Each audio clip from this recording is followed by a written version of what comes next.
New sanctions on North Korea with Chinese help.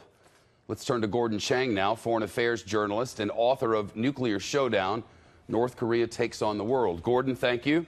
Thank you very much, Shep. A bit of a muted response, something about dogs barking. Your thoughts? Yeah, this is extremely significant because what President Trump did and what Treasury Secretary Mnuchin is now doing is shutting off the money to the North Korean regime. Every bank gets a free pass for what they did in the past with their relations with Pyongyang. But what Mnuchin said was, look, going forward, if a bank violates U.S. law, it's going to be designated. You heard that word designation in the press conference. That's a designation under Section 311 of the Patriot Act as a bank is a primary money laundering concern. If a bank is so designated, it is cut off from the global financial system because it can no longer transact business in dollars. And what the North Koreans now are going to do is try to transact business in other currencies. And what the United States is going to do is go around the world and make sure that they cannot use those other currencies. The North Koreans didn't say much in response to what's happened so far. They often wait a while, and you wonder if they won't wait until all these world leaders go back to their homes.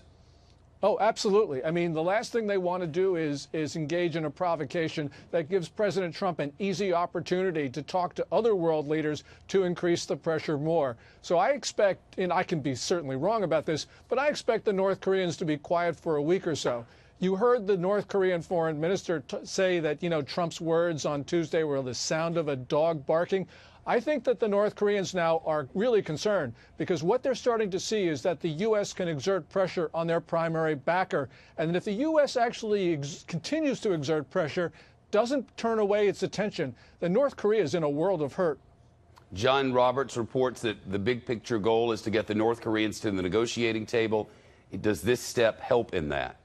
Oh, absolutely. And, obviously negotiations are the preferred way of solving this. But I believe that we should start those discussions only when the North Koreans understand that they have no choice but to disarm. If we start them earlier than that, they will use them to delay so they can perfect their missiles and their nukes. That's what we did during the six-party talks during the administration of George W. Bush. We don't want to do that again. I think our president understands that, and I think that we're going to see this maximum pressure, maximum engagement, which is their buzz phrase in Washington. It actually might work this time if the administration is absolutely determined to carry forward on this. Short on time, less likely or more likely to get another missile test as a result of this? Well, there will be another missile test because the North Koreans need to, first of all, improve their capabilities.